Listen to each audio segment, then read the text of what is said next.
All right, what's up, y'all? We're gonna take a look at some new indoor golf spaces. First up is the Swing Simulator Room. Shout out to Bob Cooley. Let's take a look.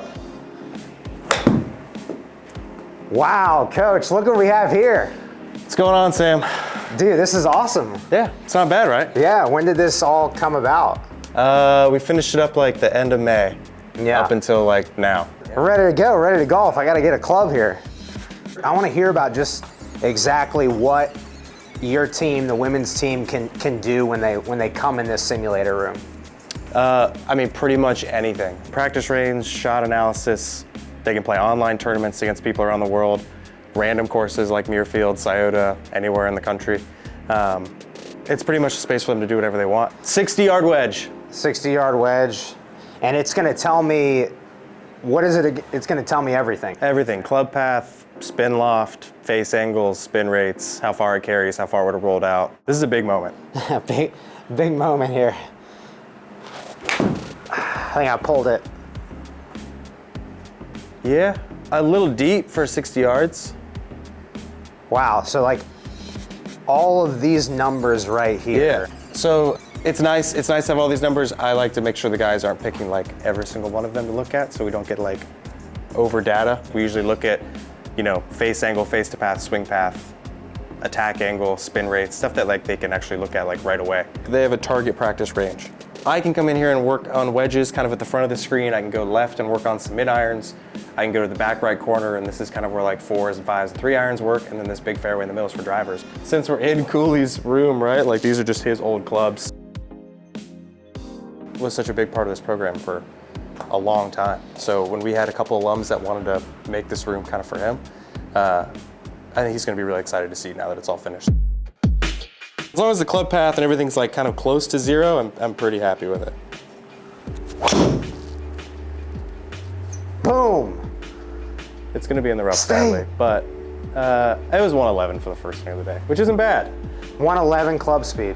Yeah, not bad. My club path's always a little left. Like some of these numbers, like I kind of always know kind of what I'm looking for. And every guy on the team has the same thing. You know, there's very little excuses for guys to get work done and kind of be who they want to be. And you'll be able to look at all the data from everyone on your team and be able to identify like, all right, I want you to focus on club speed. I want you to focus on I mean, we give the guys a lot of like a longer leash in terms of like what's going to happen in this room, because at the end of the day, like I know their golf swing, but they know it more than I will. So for them to come in here after a late class or after practice or in the evenings and hit balls in here for 30 or 40 minutes where they might think this is where my swing's at, and you can hop on here pretty quickly and see if you're right or if you're wrong and then figure it out from there. I'm gonna try and hit another one here. Set the scene. 84 yards. Over the bunker, no wind, down 10 feet. Can you set up wind in this? Yeah. Interesting. Yeah, see, look at that. I can crank it up. You can make it windy. Look at this right here. Oh, woo! This might, as long as this catches a piece of the green. Sit.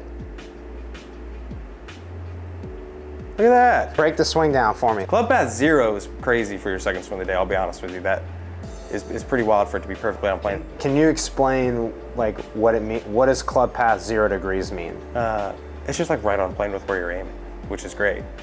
Face to path, that's why it goes left. When you compare like your numbers to my numbers or one of your golfers to another one of your golfers, just because they're different numbers and they're staggering differences potentially, that doesn't mean that one's bad and one's good, right? No, yeah. I mean, like there's guys on tour that all swing it different ways. At the end of the day, like, it doesn't matter.